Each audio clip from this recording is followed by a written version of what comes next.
Dios les bendiga, mis amados. Un gusto estar con ustedes el día de hoy, la noche de hoy, perdón. Estamos listos para entrar con todo al capítulo 5 de la confesión.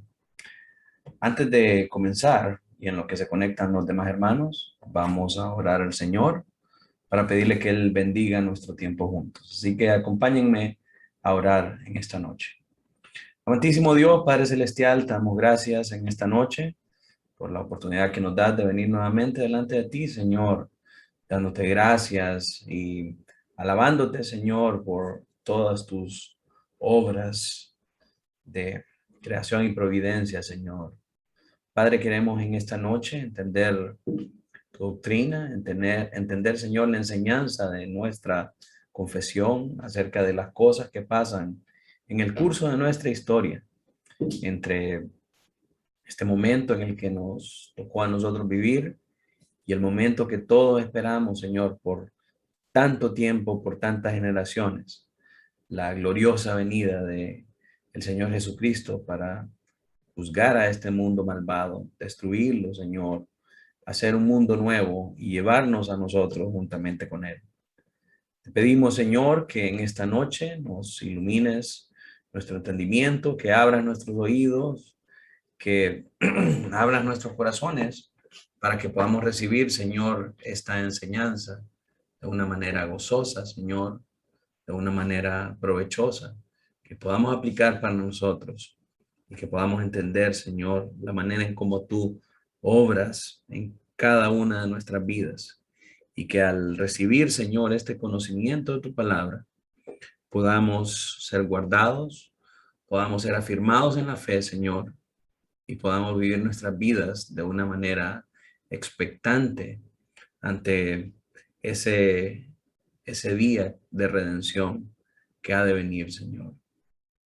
Te ponemos este tiempo en tus manos, bendícelo, Señor, ayúdame con mi voz a poder darle enseñanza, ayúdame, Señor, también a tener claridad de pensamientos y claridad de palabras para poder dar esta lección de la mejor manera posible. En el nombre poderoso de Jesús oramos. Amén y amén. En gloria al Señor, mis amados. En esta noche vamos a estudiar, ya vamos por el quinto capítulo de la Confesión de Londres, y este tiene que ver con la divina providencia. Con la divina providencia. Es un término que, pues sin duda, levanta muchos cuestionamientos.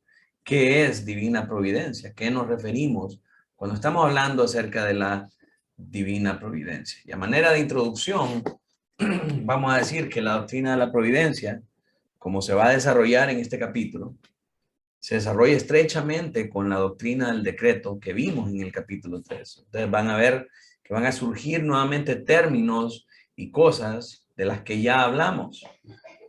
Entonces tenemos que entender que la doctrina de la divina providencia se arraiga en esta doctrina del decreto.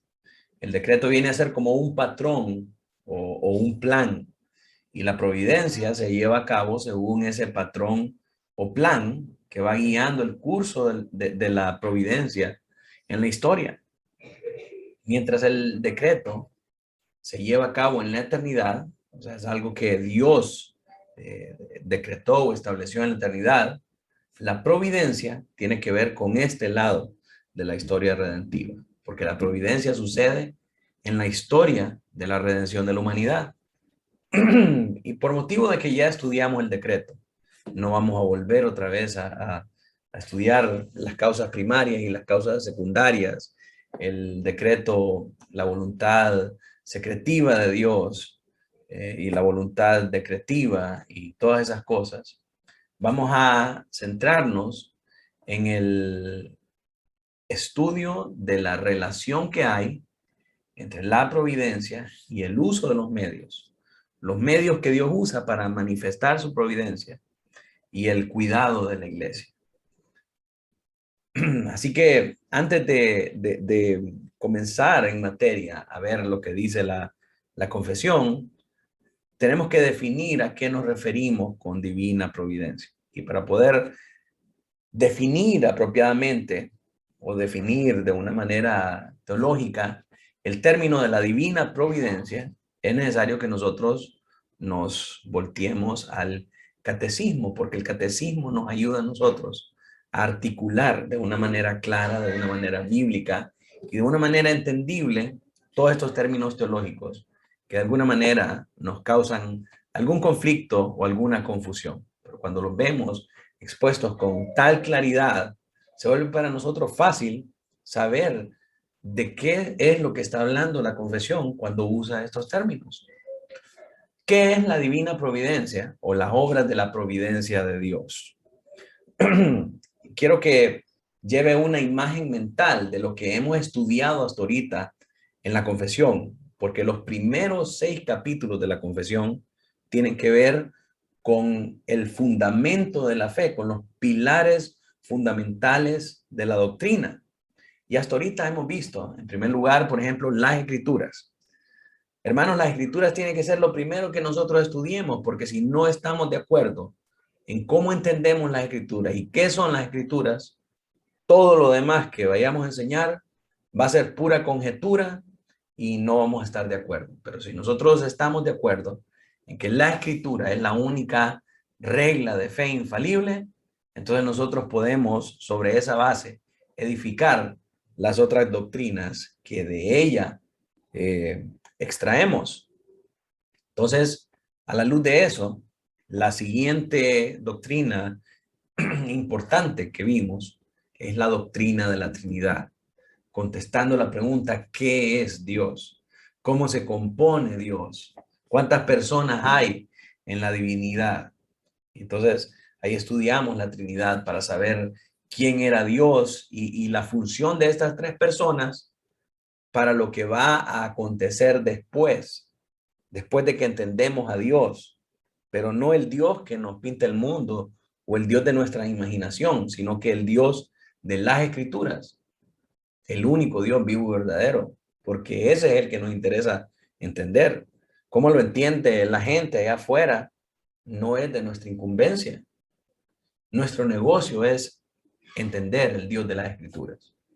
Entonces, estudiamos las Escrituras, estudiamos la Trinidad, respondiendo a quién es ese Dios, y ahora vimos que ese Dios en la eternidad decretó todas las cosas que iban a pasar en el mundo. Decretó absolutamente todo lo que iba a pasar, ¿verdad? Cuando estudiamos el decreto. Así que por vía de decreto viene a ser la creación. En la lección anterior vimos la creación y la cúspide de ella, que es el hombre como imagen de Dios, ¿sí? Y esta creación fue posible a través, o vino a ser a través del decreto de Dios.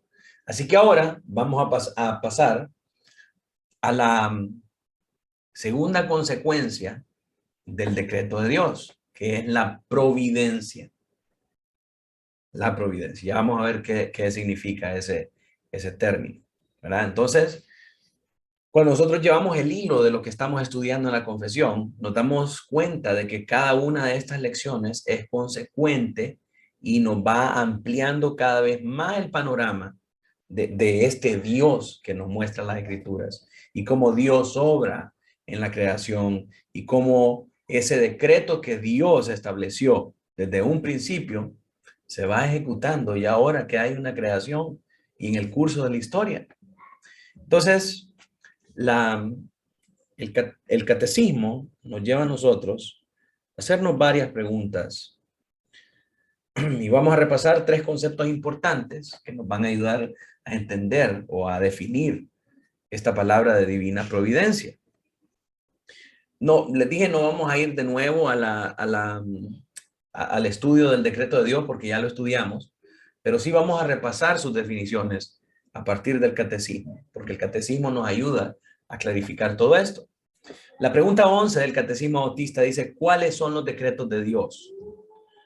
La respuesta es, los decretos de Dios son su propósito eterno, según el consejo de su voluntad, por el cual, para su propia gloria, Él ha predestinado todo lo que sucede.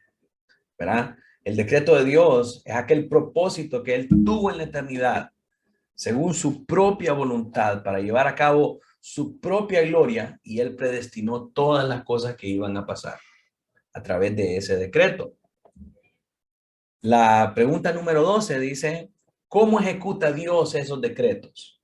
Esas cosas que según su propósito eterno él estableció en la eternidad por el consejo de su voluntad y para su propia gloria, y que predestinó. ¿Cómo los ejecuta esos decretos? Porque Dios dijo que se hicieran esas cosas.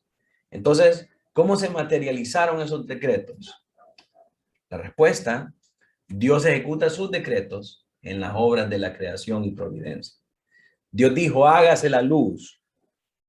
Entonces se hizo la luz. En su propósito eterno, él dijo, haya expansión en la tierra y haya una división entre las lumbreras celestes y las cosas que están en la tierra.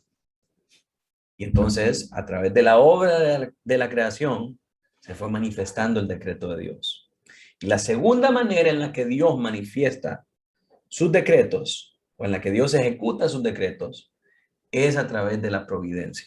Providencia es algo que es provisto, es algo que acontece, algo que se nos pone en el camino, ¿sí? Entonces, vimos, Dios ejecuta sus decretos a través de la obra de la creación y la providencia. ¿Qué es la obra de la creación? La obra de la creación es Dios haber hecho de la nada todas las cosas por la palabra de su poder en el espacio de 6 días, y todas ellas muy buenas, ¿verdad? Así que a través de la obra de la creación, Dios ejecuta sus decretos. Y la segunda manera en la que Dios manifiesta o ejecuta sus decretos es a través de la obra de la providencia.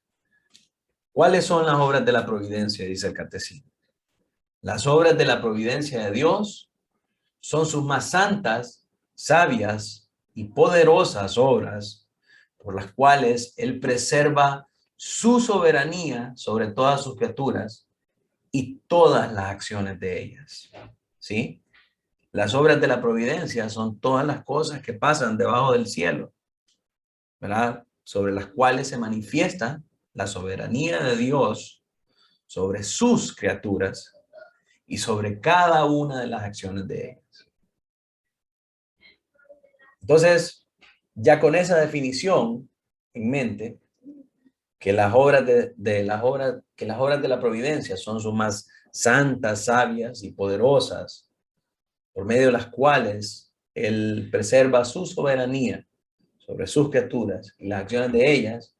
Entonces ahora sí podemos leer lo que dice el capítulo 5 de la confesión acerca de la divina providencia. Entonces, habemos aquí 6 personas.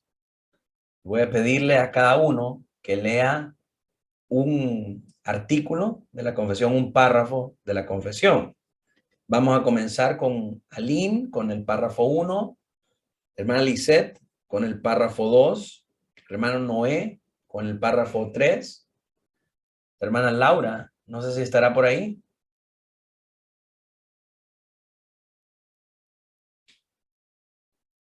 Hoy está un poco indispuesta, Sí, pastor. me imagino, estaba cuidando a Mateo, ¿verdad?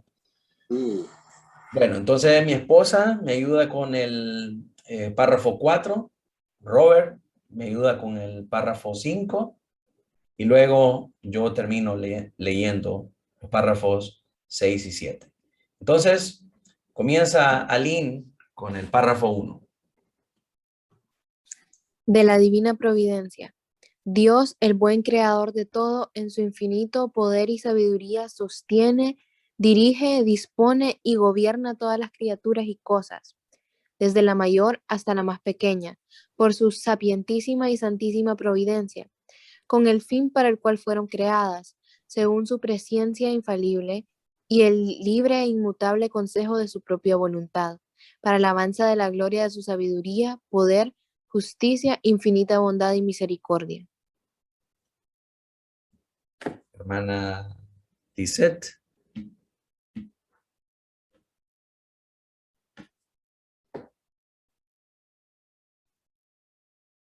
Buenas noches. Aunque en relación con la presencia y el decreto de Dios, la causa primera, todas las cosas suceden inmutable e infaliblemente, de modo que nada ocurre a nadie por azar o sin su providencia. Sin embargo, por la misma providencia, las ordena de manera que ocurran según la naturaleza de las causas secundarias, ya sea necesaria, libre o contingentemente. Muy bien. Noé. Dios, en su providencia ordinaria, hace uso de medios. Sin embargo, tiene la libertad de obrar sin ellos, por encima de ellos y contra ellos, según le plazca. Muy bien. Pamela. El poder omnipotente, la sabiduría inescrutable y la bondad infinita de Dios se manifiestan en su providencia hasta tal punto que su consejo determinante se extiende aún hasta la primera caída y a todas las demás acciones pecaminosas, tanto de los ángeles como de los hombres, y eso no por un mero permiso, las cuales sapientísima y poderosamente limita y asimismo ordena y gobierna de múltiples maneras para sus santísimos fines. Sin embargo, de tal modo que la pecaminosidad de las acciones de ellos procede solo de las criaturas y no de Dios, quien siendo justísimo y santísimo no es, ni puede ser, autor del pecado ni aprobarlo. Robert.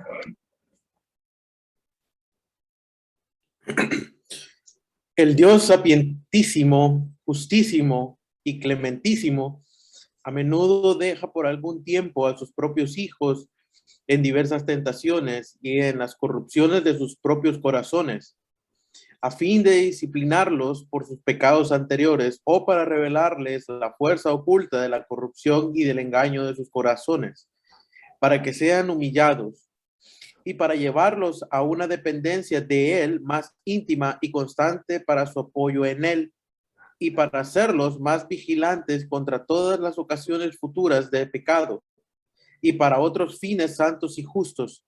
Por consiguiente, todo lo que ocurre a cualquiera de sus escogidos es por su designio, para su gloria y para el bien de ellos. Amén. En cuanto a aquellos hombres malvados e impíos, a quienes Dios, como juez justo, ciega y endurece a causa de su pecado anterior, no solo les niega su gracia, por la cual podría haber iluminado su entendimiento y obrado en sus corazones, sino que también algunas veces les retira los dones que tenían y los deja expuestos a las cosas que su corrupción convierte en ocasión de pecado, y a la vez los entrega a sus propias concupiscencias, a las tentaciones del mundo y al poder de Satanás, por lo cual sucede que se endurece bajo los mismos medios que Dios emplea para ablandar a otros. Del mismo modo que la providencia de Dios alcanza en general a todas las criaturas, así también, de un modo más especial, cuida de su iglesia y dispone todas las cosas para el bien de la misma. Entonces, estos son los 7 párrafos que contienen esta doctrina de la divina providencia. Y cuando analizamos la estructura de este capítulo, nos vamos a dar cuenta que está dividido en 2 partes. La primera parte es una declaración resumida de la doctrina. Y esta la encontramos en el párrafo 1. Y lo que vemos en el párrafo 1 es, en primer lugar, el autor de la providencia. ¿Quién es el autor? El buen creador. En segundo lugar, el fundamento de la providencia. ¿Cuál es el fundamento de la providencia? Su infinito poder y sabiduría. En tercer lugar, la esencia de la providencia, que sostiene, dirige, dispone y gobierna todas las cosas que suceden. En cuarto lugar, los objetos de la providencia. ¿A quién se aplica esta providencia? A todas las criaturas y cosas, desde la mayor hasta la más pequeña. En quinto lugar, la naturaleza de la providencia. Es sapientísima y santísima, su sapientísima y santísima voluntad. Si usted recuerda, en las lecciones anteriores definimos esta palabra, sapientísima, significa el grado superlativo, el grado superior de sabiduría y santidad. Sapientísima es sabiduría y santísima, obviamente se refiere a santidad. Esa es la naturaleza de la providencia. Entonces, todo lo que Dios hace en términos de su providencia es santo y es sabio. Todo lo que Dios hace es una expresión de su sabiduría. Por eso decimos que Dios sabe mejor. Aunque algo bueno o malo pase, Dios es el que sabe por qué permitió esas cosas. ¿Por qué? Porque su providencia es sapientísima y santísima. En sexto lugar, la compatibilidad de la providencia con su creación. Esto es el fin para el cual fueron creadas, ¿verdad? Cómo la providencia se adapta con el fin para el que la creación fue hecha.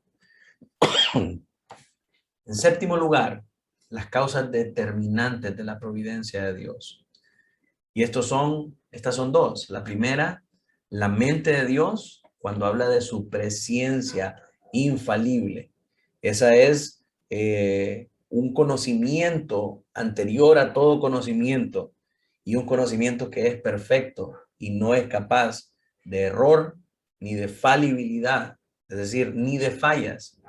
Y en segundo lugar, la voluntad de Dios, cuando dice el libre e inmutable consejo de su propia voluntad.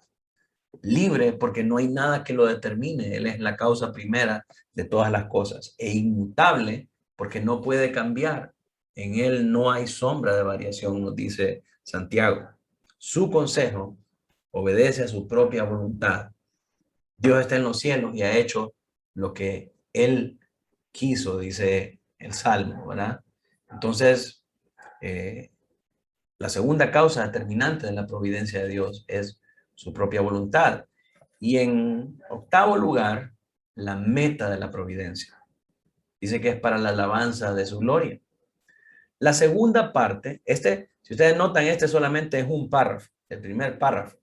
Y ahí en ese párrafo está resumido en forma de esencia todo lo que compone esta doctrina de la divina providencia. La segunda parte de este capítulo habla de las principales preocupaciones acerca de esta doctrina. Vamos a ver la relación de la providencia con el uso de los medios. En el párrafo 2a se habla de una concesión. En el párrafo 2b hace una afirmación. Obviamente, cuando vayamos leyendo cada uno de estos, vamos a ir estableciendo qué es cada cosa. Y el párrafo 3 da una salvedad a esta relación de la providencia con el uso de los medios. Se mira en los párrafos 2 y 3. Luego, la relación de la providencia con el hecho del pecado se va a ver en el párrafo 4, cuando miremos cómo trata la providencia con el pecado en general, y el párrafo 5 con el pecado de los hijos. Esta relación de la providencia con el pecado se trata en estos párrafos del 4 al 6, porque en el párrafo 6 vemos el pecado de los impíos. Pero estos párrafos 4, 5 y 6 tienen que ver con la relación de la providencia con el hecho del pecado. Luego, la relación de la providencia con el cuidado de la iglesia. Y esto se mira en el párrafo 7. Para efectos de la clase del día de hoy, solo nos vamos a centrar en el párrafo 1, en entender bien cada uno de estos artículos y cómo se encuentran dentro de ese párrafo, y los vamos a comparar con lo que dice la Escritura, porque al final del día, recuérdense, no es lo que dicen los bautistas reformados, no es lo que dice la confesión, es lo que dice la Escritura. La confesión es un documento falible, pero la palabra es infalible. La palabra no tiene errores. Entonces, cualquier cosa que nosotros digamos o cualquier cosa que nosotros establezcamos como término de doctrina tiene que estar claramente identificado en la palabra del Señor. Si no, entonces estamos cayendo en el error de los falsos maestros de la iglesia primitiva y de la iglesia de hoy, en inventar doctrinas que no provienen de Dios y en presentar un falso evangelio. Entonces, Miremos nuevamente el párrafo 1 para desglosarlo, para desarmarlo en cada uno de los 8 enunciados que vimos anteriormente. En primer lugar, el creador de todas las cosas. Dice esta primera sección, Dios es el buen creador de todo. Ustedes recuerdan en nuestro bosquejo, el autor de la providencia es el buen creador, ¿verdad? Porque así lo establece en el primer numeral de este párrafo. Dios, el buen creador de todo. Algunos versículos que respaldan esta afirmación. Génesis 1:31. Y vio Dios todo lo que había hecho. Y aquí era bueno en gran manera. Y fue la tarde y la mañana, el día sexto. En ese sexto día, Dios culminó la obra de la creación.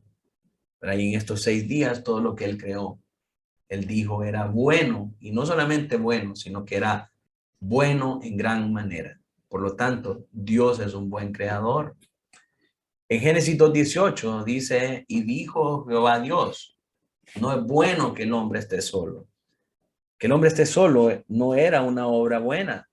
Entonces, Dios hizo una buena obra y dijo, le haré ayuda idónea para él. Porque si no es bueno que el hombre esté solo, entonces lo contrario de eso, lo opuesto a eso es que tenga una ayuda idónea. Entonces, Dios fue creador de ese bien, de darle una ayuda idónea, ¿verdad? Porque Dios es el creador bueno.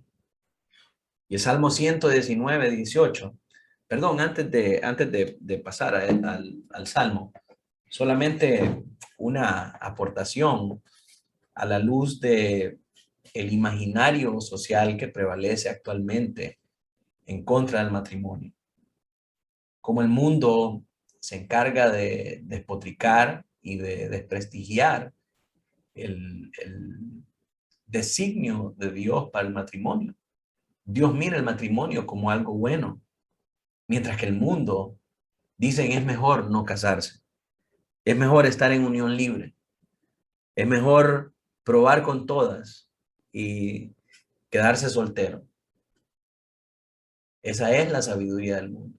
Y si alguno de nosotros estamos en algún momento promoviendo esta sabiduría, tenemos que saber que estamos en contra de lo que la palabra de Dios nos dice, porque la palabra de Dios nos dice que es bueno que el hombre tenga una compañera idónea. Y por hombre, no solamente tenemos que verlo desde un ángulo machista, sino que tenemos que ver la complementariedad, tanto de hombre como la mujer. Que es bueno que los dos estén juntos. Es bueno que los dos sean un matrimonio. ¿Por qué? Porque Dios, el buen creador, así lo dispuso. Salmo 119:18 dice, abre mis ojos y miraré las maravillas de tu ley. Mientras que unos miran la ley como un gran oprobio, como un gran señalamiento, como un gran acusador, el salmista nos muestra que la ley del Señor es maravillosa. ¿Por qué? Porque la ley nos muestra el buen creador de todo. El espíritu detrás de la ley está establecido para que sea buena para nosotros. La ley es medicina a nuestros huesos. ¿Por qué? Porque nos ayuda a tener un diagnóstico del mal que tenemos. El mal que tenemos es pecado. Entonces, si la ley no nos condenara, nosotros no podríamos recurrir a la salvación de Cristo. Entonces, por lo tanto, la ley es algo bueno. ¿Por qué? Porque proviene del buen creador de todo. El segundo numeral nos habla de su infinito poder y sabiduría. Y esto se relaciona con el bosquejo que establecimos, con que es el fundamento para la providencia. ¿De dónde provienen las obras de la providencia de Dios? De su infinito poder y sabiduría. ¿Cómo sabemos esto? Porque el Salmo 145:11 nos dice, la gloria de tu reino digan y hablen de tu poder. Proverbios 3:19 dice, Jehová con sabiduría fundó la tierra y afirmó los cielos con inteligencia. ¿Sí? Su infinito poder y sabiduría hicieron todas las cosas y dirigen todas las cosas que suceden en esta tierra. Salmo 66:7 dice, Él señorea con su poder para siempre, con su infinito poder. Sus ojos atalayan sobre las naciones. Los rebeldes no serán enaltecidos. Entonces vemos que las obras de la providencia provienen del infinito poder con el que el Señor dirige y controla todo lo que pasa en el mundo, que no permite que los rebeldes sean enaltecidos y al contrario exalta a los humildes. ¿Sí? Las obras de la providencia provienen de la sabiduría misma de Dios, con la que fundó la tierra y afirmó los cielos con inteligencia. El tercer numeral dice que sostiene, dirige y dispone y gobierna. Y eso se relaciona con nuestro bosquejo, en que la esencia de la providencia sostiene, dirige, dispone y gobierna todas las cosas que pasan debajo del sol. Hebreos 1:3 nos dice, el cual, siendo el resplandor de su gloria y la imagen misma de su sustancia, y quien sustenta todas las cosas con la palabra de su poder, habiendo efectuado la purificación de nuestros pecados por medio de sí mismo, se sentó a la diestra de la majestad en las alturas. Dios está sentado en majestad, en las alturas, está sentado en su trono, y sobre su trono sostiene, dirige, dispone y gobierna todo lo que sucede aquí en su creación. Proverbios 3:19 nuevamente nos habla acerca de esa sabiduría y ese poder para afirmar los cielos y la tierra. Isaías 46:10 dice que anunció lo por venir desde el principio y desde la antigüedad lo que aún no era hecho. Que digo, mi consejo permanecerá y haré todo lo que quiera. Que llamo desde el oriente al ave y de tierra lejana al varón de mi consejo. Yo hablé y lo haré venir. Lo he pensado y también lo haré. La esencia de la providencia, la razón por la que la providencia existe o es implementada, impartida a nosotros, es porque es la herramienta por medio de la cual Dios sostiene, dirige, dispone y gobierna. En la práctica es muy fácil ver estas cosas. Nos imaginamos, por ejemplo, una nación sumida en un caos político, ¿verdad? Dios permite ese caos político para juzgar la maldad de una nación y que en medio de la tribulación ellos se vuelvan a Jehová. Entonces, todo este caos político es una providencia aflictiva por parte de Dios para poder llevar a cabo su propósito eterno. Mediante esa obra de providencia, Dios sostiene, dirige, dispone y gobierna. De la misma manera, podemos ver no solamente ejemplos negativos, sino que también ejemplos positivos. Dios permitió que José fuera el segundo después de Faraón para traer gran liberación a su pueblo, para traer provisión a su pueblo de la hambruna que sucedía en toda aquella región.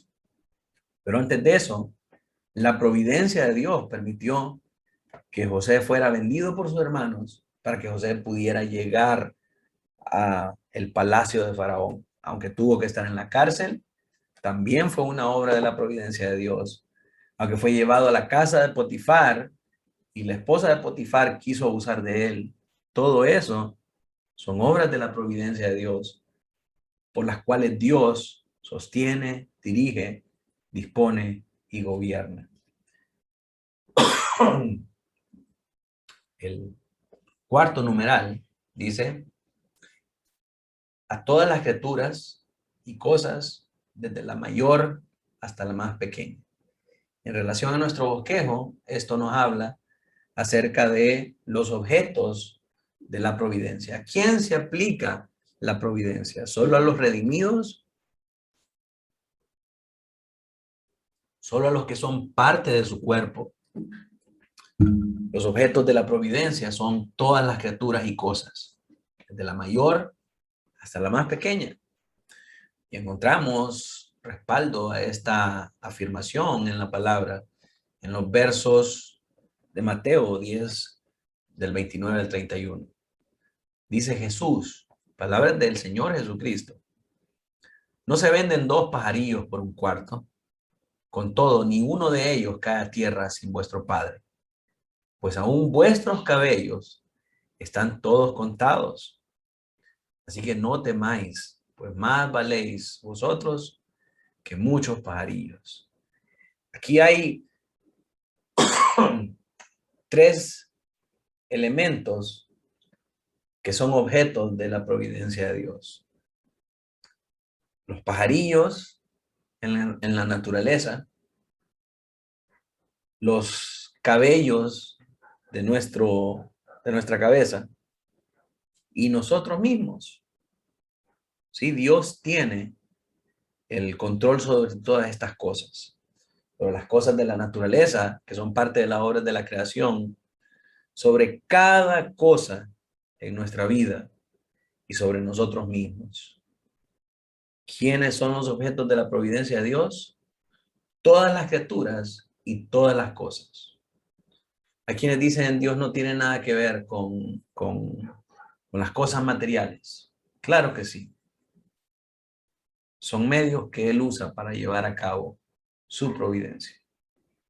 Muchas veces hemos visto cómo algunas personas han sido libradas por la mano de Dios de accidentes fatales gracias a que se le pinchó una llanta al salir de su casa. ¿Verdad? Dios controla todas las cosas aún menores son objetos de la providencia de Dios. Fueron el instrumento por el cual Dios obró una misericordia. Fueron el instrumento por el cual Dios libró a una familia de una tragedia. Entonces, todas las criaturas y todas las cosas son objeto de la providencia del Señor. El quinto elemento nos habla acerca de su sapientísima y santísima providencia. En relación al bosquejo, esto nos habla de la naturaleza de la providencia. La naturaleza de la providencia obedece a su sabiduría suprema por encima de cualquier cosa y a su santidad suprema también por encima de todas las demás cosas. Proverbios 15:3 nos dice: los ojos de Jehová están en todo lugar, mirando las manos, mirando a los malos y a los buenos. Qué verso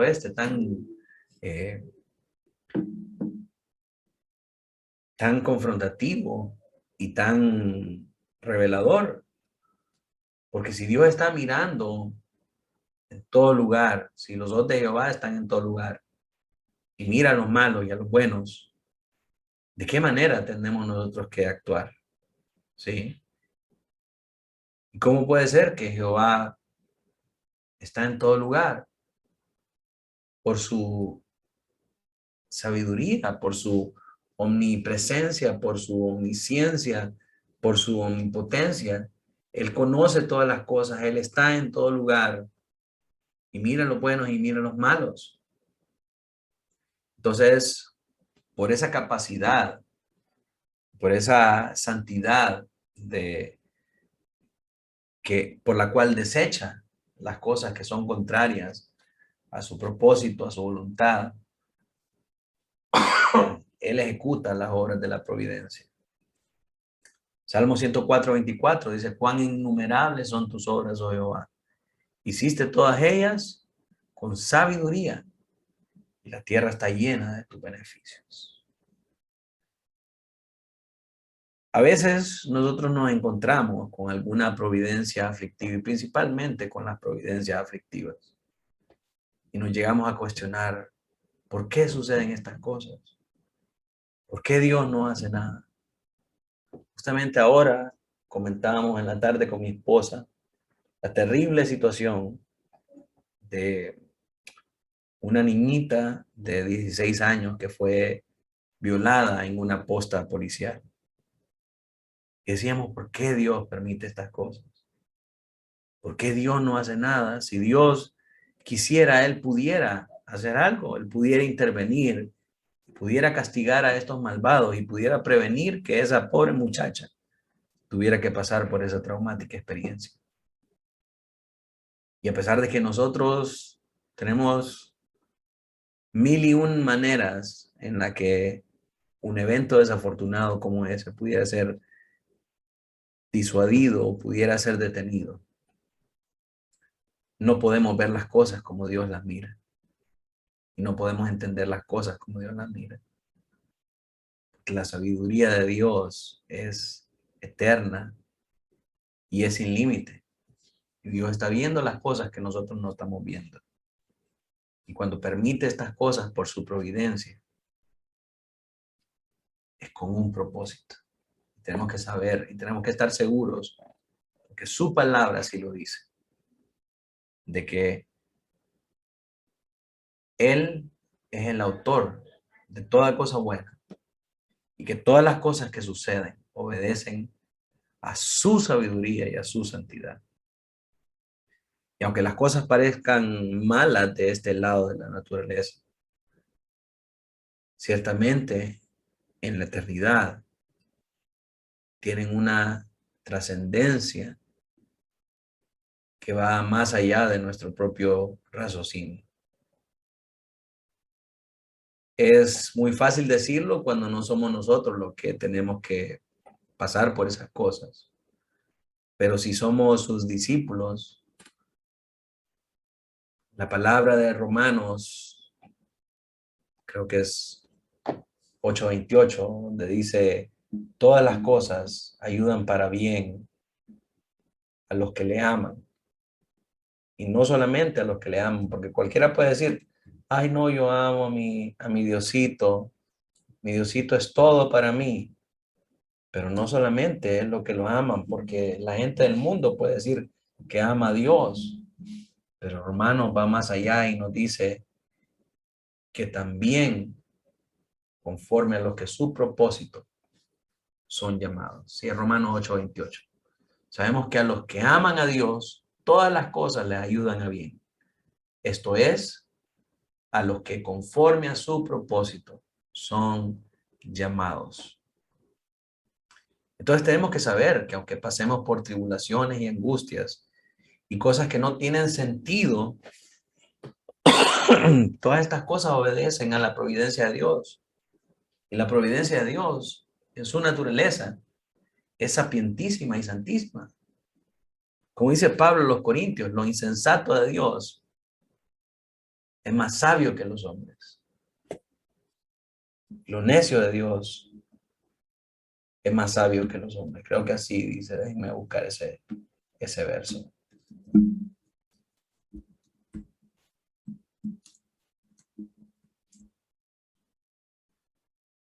Primera de Corintios 1:25.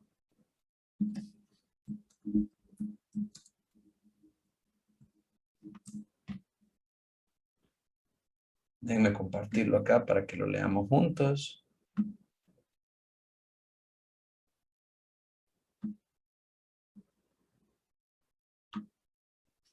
Porque lo insensato de Dios es más sabio que los hombres, y lo débil de Dios es más fuerte que los hombres. Primera de Corintios 1:25. Entonces nos podemos dar cuenta que aunque para nosotros alguna cosa resulte difícil de comprender y resulte terrible en nuestro juicio, tenemos que saber que todas estas cosas ocurren por su sapientísima y santísima providencia. El siguiente numeral A ver que está trabada la presentación acá. El siguiente numeral dice, con el fin para el cual fueron creadas. Y en relación a nuestro bosquejo, esto nos habla de la compatibilidad de la providencia con la creación. El fin para el que fueron creadas todas sus criaturas, valga la redundancia. Y cómo se acoplan a esta providencia. Colosenses 1:16 dice, porque en él fueron creadas todas las cosas, las que hay en los cielos y las que hay en la tierra, visibles e invisibles, sean tronos, sean dominios, sean principados, sean potestades, todo fue creado por medio de él y para él. Como todo fue creado por él y para él, las cosas que él permite que sucedan y las cosas que suceden en el marco de esta providencia divina de Dios obedecen a su voluntad y son para sus criaturas, son para las cosas que fueron creadas, porque las cosas que fueron creadas por él y para él. Las cosas creadas no tienen voluntad afuera de Dios, es decir, no tienen un propósito superior fuera de Dios mismo, porque Dios fue quien las hizo. De manera que el propósito de todas las cosas es obedecer a la voluntad de Dios. Cuando Dios permite la maldad por medio de su providencia para los malvados, lo que está sucediendo es que el juicio que él manda a esos malvados está cumpliendo con el propósito para el que Dios los hizo. Está cumpliendo con el propósito de glorificar a Dios. ¿Cómo glorifica a Dios el juicio de los malvados? Lo exalta como un juez justo. Lo exalta incluso como un juez bondadoso. ¿Por qué? Porque castiga a los malos. ¿Qué hacen los malos? Los malos afligen a los buenos. Si Dios no fuera justo, si Dios no fuera un juez justo, no castigara a los malvados y permitiría que los malvados se levanten contra los buenos. Entonces, todas estas cosas que pasan porque fueron creadas para que sucedieran. Lo que nos pasa a nosotros, bueno y malo, obedece a la voluntad de Dios, obedece al decreto de Dios. Y en la providencia Dios permite que sucedan estas cosas, porque fuimos creados para pasar por esas cosas.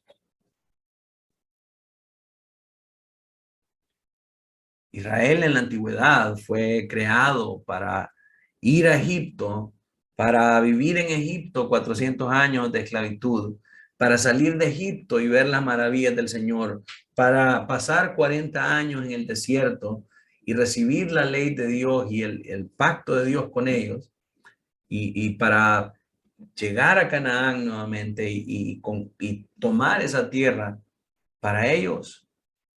Fueron creados para eso. Y según ese propósito, todas las cosas que les pasaron en esa travesía, en el cabo de 3 generaciones, era lo que tenía que pasar. Y en la providencia de Dios, esas cosas sucedieron porque ellos fueron creados para pasar por esas cosas.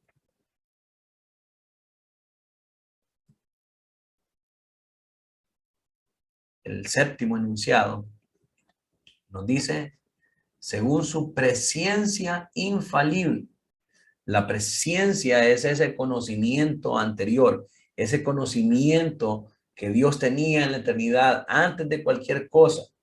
O cuando nos dice, ¿quién le ha dado consejo al Señor? Cuando dice Pablo, ¿quién le ha dado consejo al Señor? O cuando dice Job, estabas tú ahí. Cuando le dice a Job, estabas tú ahí cuando yo formé el abismo y cuando formé todas las cosas. Esa presencia es ese conocimiento antes de todas las cosas que Dios tuvo en la eternidad. Es un preconocimiento que es infalible, es incapaz de fallar. Y es libre porque no está influenciado por nadie más. ¿Verdad? No hay nadie que fue y le dijo al Señor, Señor, mira, yo creo que si hacías la tierra redonda, vas a tener estos problemas. Ahora hacerla plana o hacerla cuadrada. No. Dios es libre en su voluntad. No hay nada que pueda influir a Dios y que pueda decirle, así tienes que hacer las cosas, porque Dios las hizo libremente. Y también su consejo es inmutable, no cambia. Las cosas que Dios decretó en la eternidad no pueden cambiar, ya Dios las decretó y van a suceder porque obedecen a su voluntad perfecta. Creo que ayer fue que leíamos en el versículo bíblico, en la cápsula bíblica del día, que en él no hay sombra de variación. En el Señor no hay sombra de variación, Él no varía en su carácter. Lo que Él dijo ya está establecido y ya fue de esa manera. Esto lo que nos habla es de las causas determinantes de la providencia de Dios. La providencia de Dios es causada por estas cosas determinantes: su presencia, su libertad y su inmutabilidad, que es característico de su voluntad. Las causas de la providencia son la mente de Dios, que es esta presencia infalible. ¿Quién conoció la mente del Señor?, pregunta Pablo. Y la voluntad de Dios, que es libre e inmutable en el consejo de su propia voluntad. Ahora vemos algunos versículos bíblicos que nos hablan acerca de eso. Por ejemplo, Salmo 33:10 dice: Jehová hace nulo el consejo de las naciones y frustra las maquinaciones de los pueblos. El consejo de Jehová permanecerá para siempre, los pensamientos de su corazón por todas las generaciones. El hombre puede decir, voy a reinar hasta que se me da la gana, pero solamente Dios tiene la última palabra. En el discipulado del lunes con los pastores, hablábamos del fundador de la revista Prevention, que es una revista destinada a presentar remedios caseros y médicos de cómo prevenir ciertas enfermedades. El fundador de esta revista, a la edad de 70, hizo la altanera declaración de que él había decidido vivir 100 años. O sea, que él conscientemente había decidido vivir 100 años. Un señor apellido Rosedale. Y a los pocos minutos, a la edad de 72 años, ese señor murió de un infarto al corazón. El hombre puede decir lo que quiera, pero al final la última palabra la tiene Dios. Y esto es lo que dice este salmo, que él hace nulo el consejo de las naciones y frustra las maquinaciones de los pueblos. ¿Por qué? Porque solamente el consejo de Jehová, solamente lo que Jehová ha dicho es lo que permanecerá para siempre.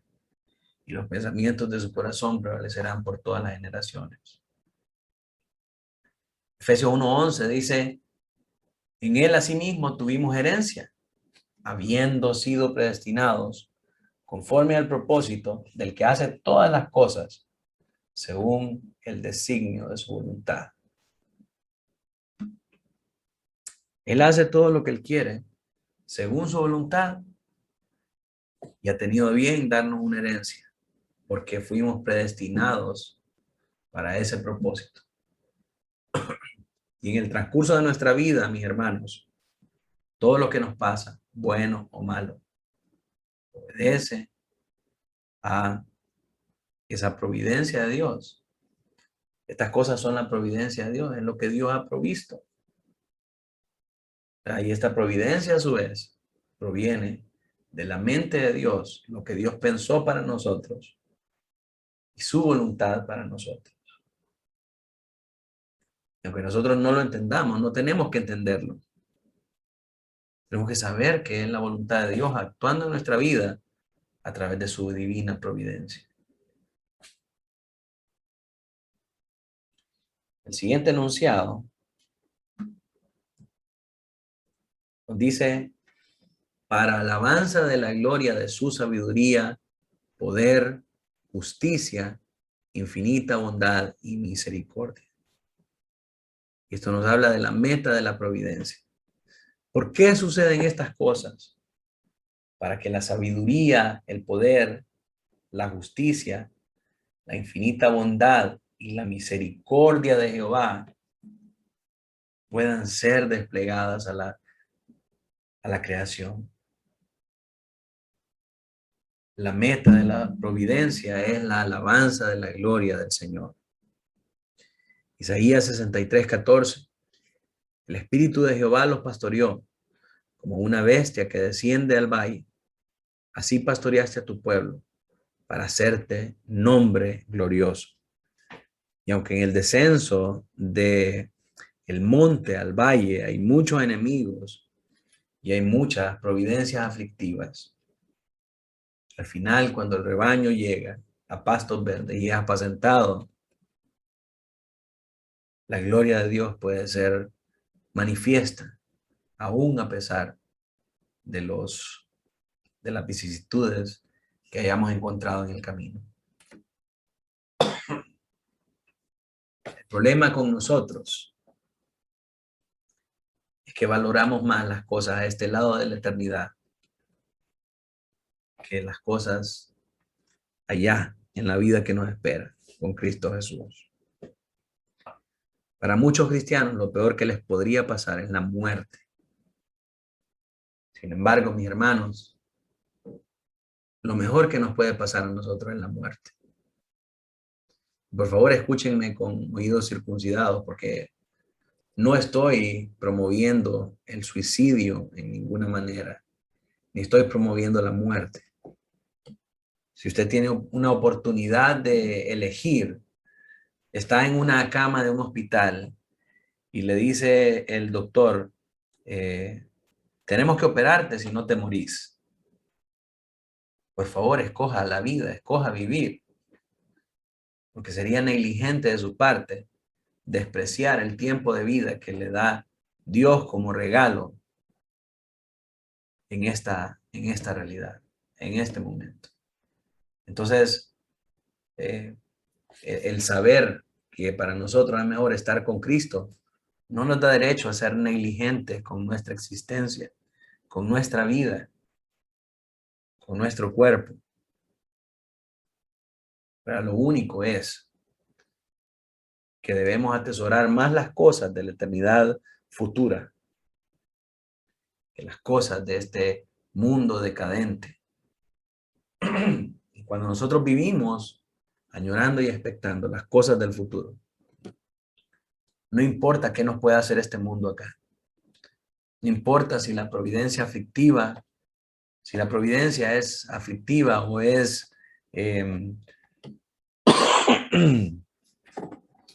o es una providencia de bondad. Nosotros vamos a estar tranquilos. Porque sabemos que lo que vivimos acá no es nada comparado a la gloria que vamos a tener en la eternidad cuando estemos juntamente con Cristo. Efesios 3:10 dice, para que la multiforme sabiduría de Dios sea ahora dada a conocer por medio de la iglesia a los principados y potestades en los lugares celestiales. Esa multiforme sabiduría de Dios.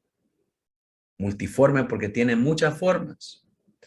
A veces tiene forma de aflicción, a veces tiene forma de tribulación, a veces tiene forma de recompensa, a veces tiene forma de bendición, pero sin duda tiene muchas formas.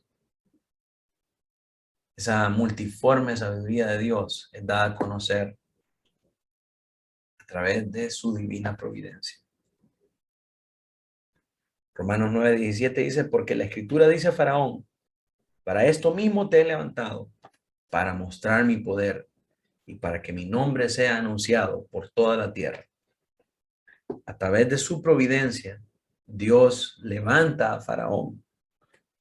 Y aunque Faraón fue un líder malvado, a través de esa maldad de Faraón, dice Romanos 9:17, que Dios dijo que levantaba a Faraón para que su nombre fuera anunciado por toda la tierra. Pastor, ¿cómo puede usted decirme que Dios levanta a un tirano de esa categoría para dar a conocer su nombre a toda la tierra? Sí, porque la aflicción que traen los malos sobre el pueblo de Dios los hace volverse a Dios. Cuando Faraón causó gran mal al pueblo del Señor, lo que hizo el pueblo del Señor fue buscarlo. Cuando lo buscaron de todo corazón, lo hallaron y Él los libertó.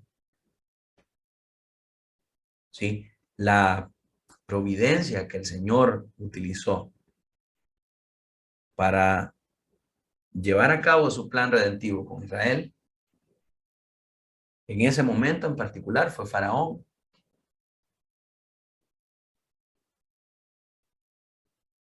Entonces, aunque las cosas parezcan ser malas, tenemos que tener en cuenta que todas estas obras de la providencia obedecen a la sabiduría de Dios. Y al final su propósito es la alabanza de la gloria de su sabiduría, poder, justicia, infinita bondad y misericordia. Así que mis hermanos, llegamos al final de nuestra lección. En la próxima clase vamos a estar viendo la relación de la providencia con el uso de los medios. Esos son los párrafos 2 y 3 de este capítulo 5. Quiero saber si hay alguien que tiene alguna pregunta acerca de este tema.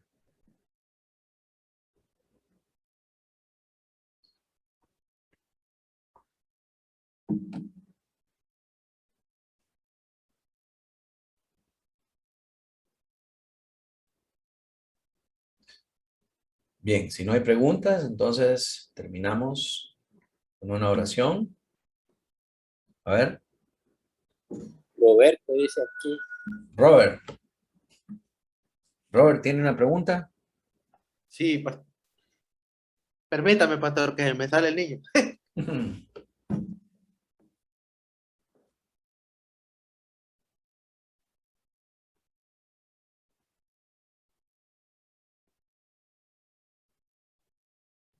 Hoy sí.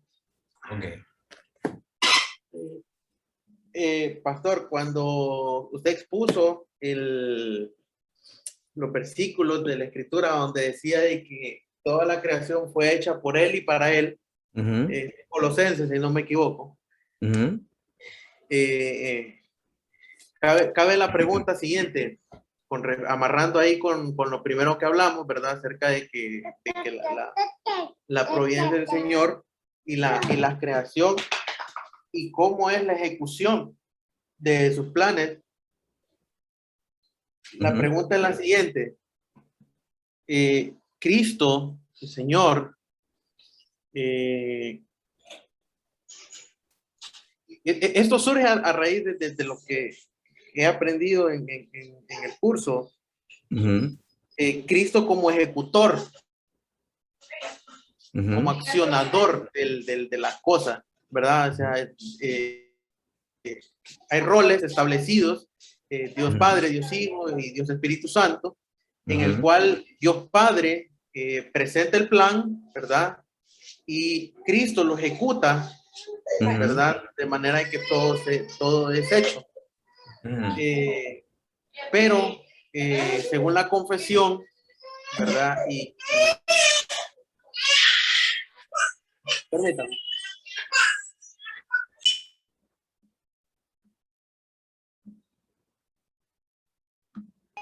Perdón, según la confesión, según lo que escuché, y me entra en conflicto, entonces, porque entonces quiere decir que según la confesión no es Cristo el ejecutor de los planes del Señor, sino que todo se ejecuta a través de su designio. Entonces, Él es el ejecutor, su palabra. Entonces, no sé si me saca el error o me explica si estoy enredado o algo así, porque yo entiendo de que Cristo es el ejecutor de todo lo que Dios dispone. Sí, pero, o sea, no tiene que ver a Cristo separado de Dios, porque son lo mismo. Lo que pasa es que Cristo es una manifestación, y en el caso de la redención, sí, Cristo vino personalmente a ser el ejecutor del pacto de redención. Pero, por ejemplo, en las obras de la creación, Cristo estaba presente en la Trinidad como el verbo, la palabra activa de Dios. Entonces, en Juan 1:1 nos dice: en el principio era el verbo, y el verbo era con Dios, y el verbo era Dios. Pero si nos vamos a Génesis 1:1, vemos: en el principio creó Dios los cielos y la tierra. Y la tierra estaba desordenada y vacía, y las tinieblas estaban sobre la faz del abismo, y el Espíritu de Dios se movía sobre la faz de las aguas. Y dijo Dios: sea la luz, y fue la luz. ¿Cómo estaba Cristo como ejecutor aquí en este momento de la creación? Como el verbo, la palabra por la cual creó Dios todas las cosas, fue el verbo mismo. Entonces, perdón, no tenemos que ver a cada uno de ellos separados en el marco de la Trinidad, porque los tres son un solo Dios. Y las cosas que ocurren en el marco de esta obra de la creación ocurren a través de los tres, pero, o sea, cada uno en una manifestación diferente. Porque vemos aquí en el relato de Génesis 1:1, el Padre creando las cosas a través del verbo, y el Espíritu moviéndose sobre las aguas. Ahí están las tres personas de la Trinidad. Y todo esto que está pasando en Génesis 1 comienza con su decreto en la eternidad, ¿verdad? Y el decreto se pone por obra a través de esta obra de creación, pero en la obra de la creación están los tres. Está el Padre, el Hijo y el Espíritu Santo. Entonces, el ejecutor es Dios a través de la Trinidad. Y en el marco de la Trinidad, cada una de las personas tiene una manifestación diferente. Pero no es que no tenemos que separar, no tenemos que hacer esa separación de que solamente Jesús es el ejecutor en cierto momento, porque en todo momento los tres están presentes, los tres están haciendo esa labor. Entonces, cuando hablamos de la providencia de Dios otorga un cordero para la redención. Ese cordero es Cristo Jesús, Dios mismo encarnado. Entonces, el problema surge cuando nosotros queremos separar esas cosas, separar cada obra y decir que solo Jesús estaba haciendo de ejecutor. O sea, todos ellos estaban, toda la Trinidad, toda la comunión intratrinitaria estaba obrando en cada momento en la obra de la creación y en la providencia. Aunque solamente en determinado momento sea manifiesto uno, pero tenemos que saber que ahí están los tres. No sé si eso le da mayor claridad, Robert.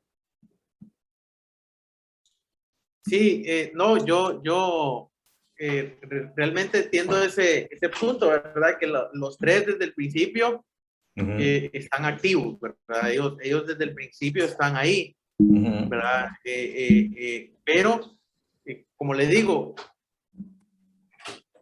sí, es que esto es bien difícil, porque uno como ser humano tiende a entender las cosas en mono, ¿verdad? No como el Señor. Hablábamos, ¿se acuerda? Que entender la mente del Señor es algo exageradamente difícil y para nosotros, pues la verdad, nunca va a ser posible. Entonces, yo me preguntaba, ¿cómo es que esto es así? Entonces, Cristo, ¿cómo así? O sea, Él ejecuta, pero no ejecuta ¿cómo es la cosa? Entonces, si el Padre estaba hablando y a través de su palabra Él creaba, ¿dónde queda el Señor? Entonces, Dios, se supone que Cristo era el ejecutor, ¿verdad? Entonces, me queda claro, entonces, ¿verdad? Según ese pasaje, el de Juan 1, ¿verdad? Amarrado al principio, ¿verdad? Según la referencia ahí cruzada, amarrando los dos pasajes. Ahí me queda claro y me surgió la duda por lo que se habló al principio, ¿verdad? Que la confesión o la manera en cómo estaba en la presentación decía que la manera en que el Señor acciona es a través de su palabra, ¿verdad? Pero vuelvo y repito, ¿verdad? El Señor era el verbo en el principio. Así como lo dice la Escritura. ¿Se recuerda en qué parte? Creo que era la diapositiva número 2 o 3. Es que fue el mero principio.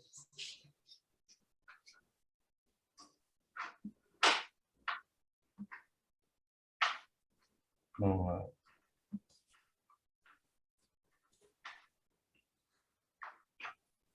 Esto de que la providencia se lleva a cabo el patrón o plan guiando el curso mismo de la historia, mientras que el decreto se lleva a cabo en la eternidad. La providencia sucede en la historia. Eso, o más adelante. ¿Cómo ejecuta Dios sus decretos? A través de la obra. Ese mero, ese. Cómo Dios ejecuta sus decretos, correcto. Sí, correcto. A través de las obras de la creación y providencia. Ese es el mecanismo, pero ¿quién lo lleva a cabo? Bueno, exactamente. Los tres, o sea, sus decretos son manifiestos a través de la obra de la creación. ¿Quién está presente en la obra de la creación? Los tres. Los tres. ¿Quién está presente en la obra de la providencia? Los tres. Los tres. ¿Verdad? Dios provee, el Padre provee un cordero para ser ofrecido en holocausto por los pecadores. Y luego el Espíritu Santo aplica la justicia de ese cordero a todos los pecadores por los que ese cordero fue ofrecido, ¿verdad? Entonces, los tres están involucrados en la obra de la creación y en la obra de la providencia. La obra de la creación y la obra de la providencia son acciones que materializan el decreto. Pero, quien lleva a cabo la obra de la creación y la obra de la providencia son los tres. Esto es cuando cuando un juez emite una orden de captura. Ajá. La orden de captura es la materialización del juicio que dictó este juez. Correcto. ¿Verdad? Entonces, ¿quién lleva a cabo esa orden de captura? La policía. La policía, ¿cómo se llama? En compañía de un acusador, prosecutor, dicen en inglés, ¿verdad? Entonces, esa orden de captura sería como que dijéramos bien la obra de la creación o la obra de la providencia. Es el mecanismo por el cual se lleva a cabo la decisión del juez, ¿sí? Ya quien lo ejecuta es el sistema de justicia, lo que el sistema de justicia ha determinado como enforcer o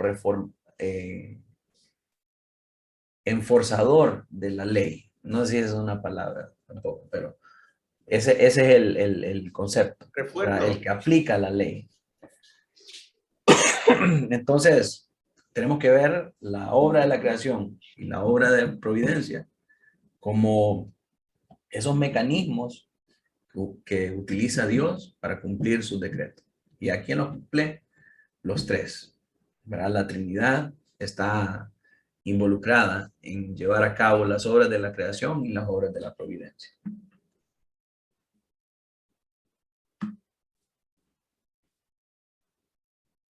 Amén. No, estamos claros. Gracias, Estamos pastor. chévere. Bien, gloria al Señor. ¿Alguien más?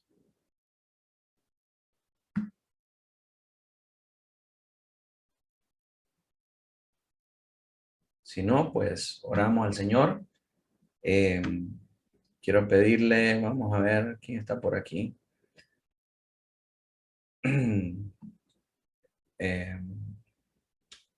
Voy a pedirle a mi hermano Gerard que nos despide en oración. Oramos. Padre amado, gracias, Señor bendito, por este estudio, Señor. Gracias por la vida de nuestro pastor, Señor, por la sabiduría que tú le das, Padre. Pedimos, Padre, atesorar tu palabra, Señor, poder hacer efectos multiplicadores, Señor. Y pido, Padre, bendición para cada familia, Señor, para cada cabeza de hogar, Señor, para poder llevar esta doctrina, Señor, y mantener fielmente tu palabra, Señor. En el nombre de Cristo Jesús. Amén. Amén.